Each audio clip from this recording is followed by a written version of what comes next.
الحمد للہ رب العالمین والصلاة والسلام علی رسولہ الکریم اما بعد فاعوذ باللہ من الشیطان الرجیم بسم اللہ الرحمن الرحیم فبدل الذین ظلموا منہم قولا غیر الذی قیل لهم فارسلنا علیہم رجزا من السماء بما كانوا یظلمون صدق اللہ العظیم فجاء محمد سراج منیرا فصلوا علیہ کثیرا کثیرا سورۃ الاعراف آیت نمبر 162۔ ارشاد باری تعالیٰ ہے فبدل الذین ظلموا منہم قولا غیر الذی قیل لهم فارسلنا علیہم رجزا من السماء، پھر ان میں سے ظالموں نے اس بات کو بدل ڈالا دوسری بات سے جو ان سے کہی گئی تھی، تو ہم نے ان پر آسمان سے عذاب بھیجا بما کانوا یظلمون، اس وجہ سے کہ وہ ظلم کرتے تھے۔ یہ سات مبارکہ کا ترجمہ ہے۔ پیچھے اللہ رب العالمین نے بنی اسرائیل کے اوپر جو اللہ نے نعمتیں نازل فرمائی ان کا تذکرہ تھا، مثلا من و سلوہ کا اترنا، پکے پکائے کھانے، گرمی میں بادل کا سایہ کرنا اور پتھر سے ان کے لیے چشموں کا جاری ہونا۔ لیکن قوم نے ناشکری کی اور کہا کہ اے موسیٰ، ہم اس پر اکتفا نہیں کر سکتے، ہمارے لیے کوئی دوسرے کھانے بھی ہونے چاہیے۔ تو حضرت موسیٰ نے کہا کہ اس شہر میں داخل ہو جاؤ، لیکن اللہ سے معافی مانگتے ہوئے کہ تم نے اللہ کی نعمتوں کی ناشکری کی ہے، اس شہر میں داخل ہو جاؤ۔ اور یہ شہر کون سا شہر ہے؟ تاریخ میں مختلف نام آتے ہیں، بہرحال یہ بحر مردار کے قریب کا کوئی علاقہ تھا، تو اس میں شہر میں داخل ہو جاؤ، پھر وہاں کھاؤ پیو۔ اور جب تم شہر میں داخل ہونا تو ایک عاجزی اور انکساری سے اپنے سر جھکاتے ہوئے داخل ہونا ہے، اور دوسرا حطۃ، اللہ سے معافی مانگتے ہوئے داخل ہونا ہے۔ تو اس قوم میں سے جو ظالم لوگ تھے انہوں نے اللہ کے اس کلمے کو بدل دیا، حطۃ کے بجائے حنطۃ کہنا شروع کر دیا، مذاق سے تمسخر اڑایا اللہ کے کلام کا، اللہ کی بات کا،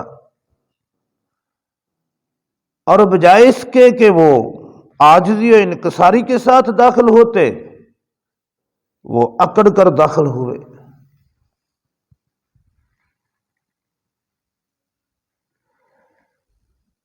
تو اللہ نے یہاں اس آیت میں اسی بات کا تذکرہ فرمایا ہے فَبَدَّلَ الَّذِينَ ظَلَمُوا مِنْهُمْ قَوْلًا غَيْرَ الَّذِي قِيلَ لَهُمْ فَأَرْسَلْنَا عَلَيْهِمْ رِجْزًا مِّنَ السَّمَاءِ، ان میں سے جو ظالم لوگ تھے انہوں نے اس بات کو دوسری بات سے بدل ڈالا، حطۃ کے بجائے حنطۃ کہنا شروع کر دیا، بدل دیا، اللہ کے کلام کے ساتھ مذاق کیا، شرارت بھی کی۔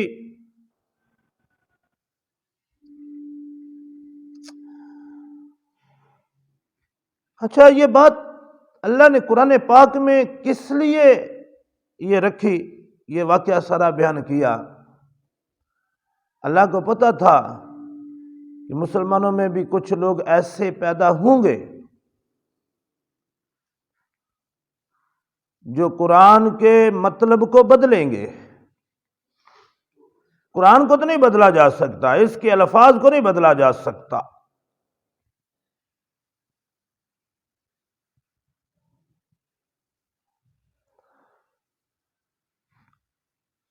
کیونکہ اس کی حفاظت کا ذمہ اللہ نے لیا ہے۔ پھر کیا ہوتا ہے کہ اس کے مطلب کو بدلنے کی کوشش کی جاتی ہے۔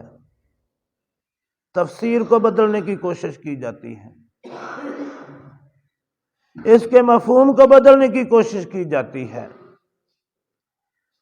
اس کے احکامات کو پرانے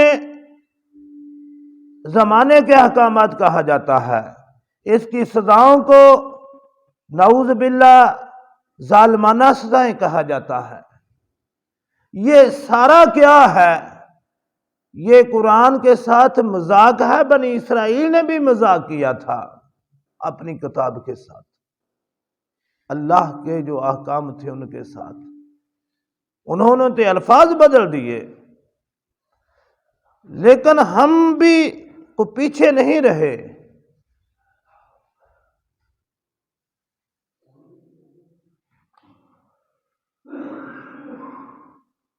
تو یہ اس لیے اللہ نے یہاں ارشاد فرمایا ہے کہ مسلمانوں اس آیت کے شیشے میں اپنا چہرہ بھی دیکھ لینا۔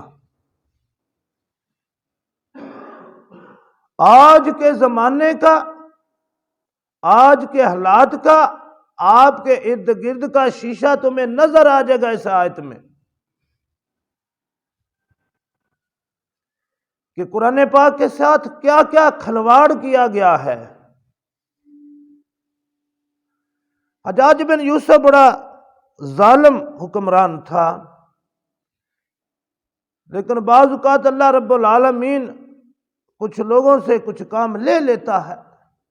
یہ قرآن پاک پر جو زیر زبر پیش جو اعراب ہیں یہ اس نے لگوائے ہیں۔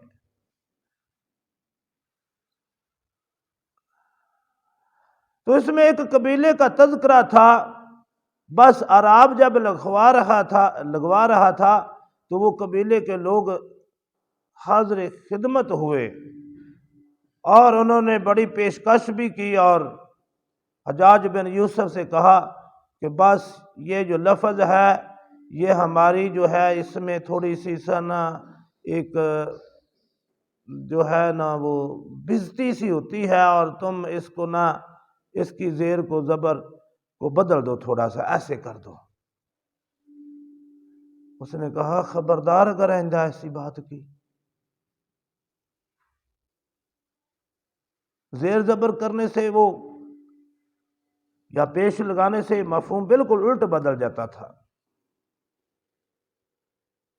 تو اس قبیلے کو جو اللہ نے سرزنش ان کی تھی، اس آیت میں اس کا تذکرہ تھا۔ اس نے کہا میں ظالم ضرور ہوں، لیکن اللہ کے کلام کے ساتھ میں ایسا نہیں کر سکتا۔ یہ اللہ کا کلام ہے، اس میں رد و بدل تو کیونکہ ذمہ اللہ نے لیا ہے اس کی حفاظت کا،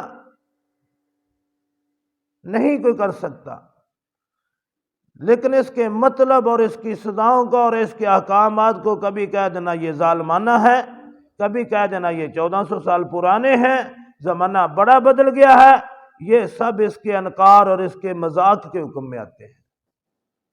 اور یہ سارا آج کے جو ایسی باتیں لوگ کرتے ہیں، وہ سارے کا سارا شیشہ اللہ نے اس آیت میں ہمارے سامنے رکھا ہے۔ اور بڑے دکھ کی بات یہ ہے کہ یہ اس زمانے میں ہوا ہے، اس سے پہلے نہیں ہوا۔ کسی نے جرت نہیں کی۔ جس زمانے میں، جس دور میں ہم آئے ہیں، اس دور میں ایسی جسارتیں ہوئی ہیں، اس سے پہلے یہ بس 50 60 سال 70 سال سے زیادہ یہ ایک صدی سے زیادہ نہیں ہوا، 13 صدیاں تک کسی میں جرت نہیں ہوئی کہ وہ کوئی مسلمان ہو کر بھی ایسا کام کرے یا ایسا کلام کرے۔ اب یہ کام ہوا، لیکن اللہ نے اس وقت اس قرآن میں اس وقت یہ نازل فرما دیا تھا کہ دیکھو اس قوم نے ایسا کیا تھا، تم بچنا۔ اس لیے میں کہا کرتا ہوں کہ جو بھی آیت سامنے آتی ہے اس میں اپنے زمانے، اپنے دور کے جو حالات ہیں اس کو اس کے شیشے میں اتار کے دیکھو، تصویر نظر آئے گی۔ اپنے آپ کو اس میں رکھ کے دیکھو کہ ہم کہاں کھڑے ہیں۔ ہمارے چہرے پہ جو ہم نے جو اسلام کا لبادہ اوڑھا ہوا ہے، جو اسلام کا چہرہ ہم نے اپنایا ہوا ہے، کہاں کہاں داغ دبے ہیں۔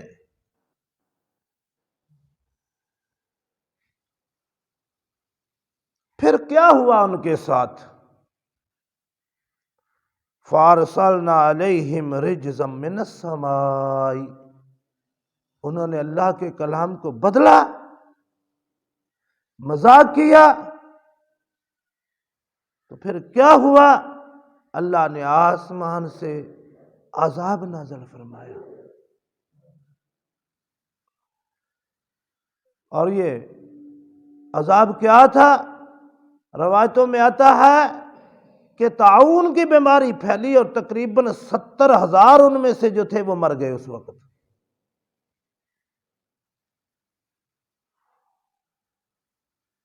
اور بھی مختلف قسموں کے عذاب آئے ہیں قوم بنی اسرائیل پر۔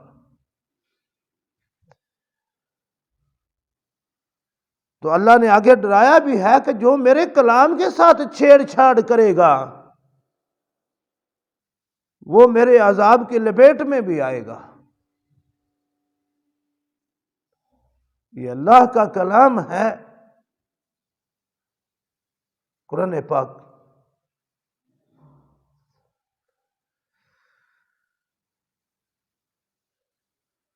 بما کانوا یظلمون، یہ سارا اس وجہ سے تھا کہ وہ لوگ ظلم کرتے تھے، ظالم تھے۔ اچھا، یہ ظلم کی بھی بڑی ایک لمبی چوڑی تفسیر ہے، اس کا میں لفظی معنی سمجھا دیتا ہوں، پھر اس جہاں کہیں بھی یہ لفظ استعمال ہوگا آپ کو اس کی سمجھ آ جائے گی۔ ظلم کا جو اپوزٹ لفظ ہے جو اس کے وہ ہے عدل۔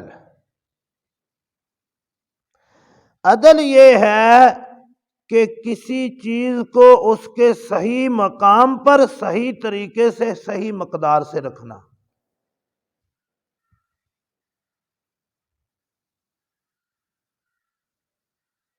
اور ظلم یہ ہے کہ کسی چیز میں جو ہے وہ کمی بیشی کر دینا اور اس چیز کو اس کا مناسب مقام جو ہے وہ بھی نہ دینا۔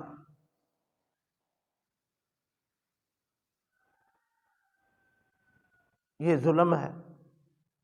دونوں جو ہیں وہ متضاد لفظ ہیں، عدل اور ظلم۔ عدل کے مفہوم کو ذہن میں بٹھا لیں۔ عدل یہ ہے کہ پورا پورا انصاف کے ساتھ کسی کے ساتھ معاملہ کرنا اور اس کا جو مقام اور مرتبہ ہے اس کے مقام اور مرتبے پر اسے رکھنا، یہ عدل ہے۔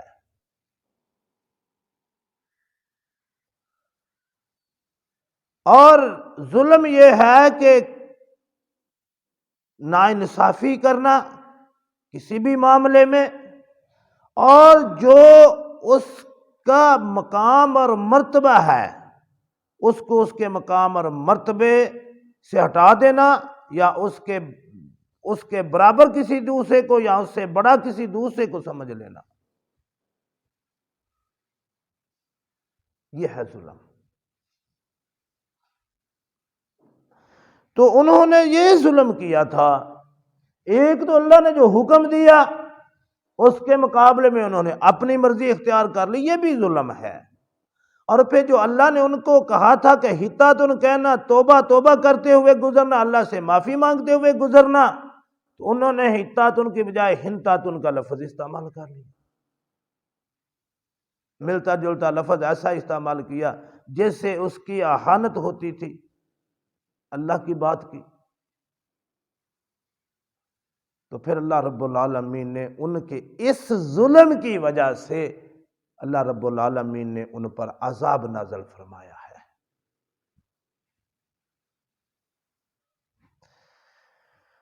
سب سے بڑا ظلم یہ ہے کہ اللہ کا کسی کو شریک ٹھہرایا جائے، یعنی اللہ کا یہ مقام اور مرتبہ ہے کہ اس کے لیول کا کوئی دوسرا نہیں ہے۔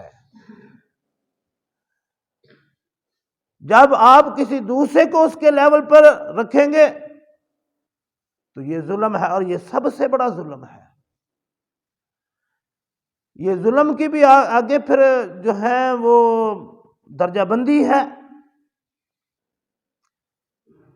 اللہ کے ساتھ آپ کسی کو شریک ٹھہرائیں گے تو یہ سب سے بڑا ظلم ہے۔ اس سے نیچے نیچے اترتے جائیں گے، جتنے معاملات میں جو بھی گڑبڑ ہوتی ہے یہ سب ظلم کے زمرے میں آتا ہے۔ پھر اس میں عدالت کی بڑی اہمیت ہے۔ عدالتوں میں عدل و انصاف ہونا چاہیے۔ اگر عدالتوں میں ظلم ہو تو پھر معاشرے قائم نہیں رہتے۔ حضرت علی رضی اللہ تعالی عنہ کا قول ہے، آپ نے فرمایا حکومت کفر کی تو قائم رہ سکتی ہے، کفر پر تو حکومت قائم رہ سکتی ہے، لیکن ظلم پر حکومت قائم نہیں رہ سکتی۔ بڑی گہری بات فرمائی ہے۔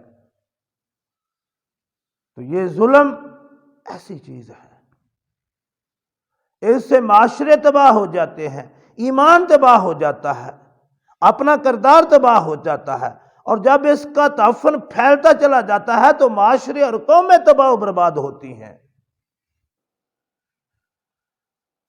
اللہ اس کی سمجھ عطا فرمائے، اللہ عمل کی توفیق عطا فرمائے۔ وما علینا الا البلاغ۔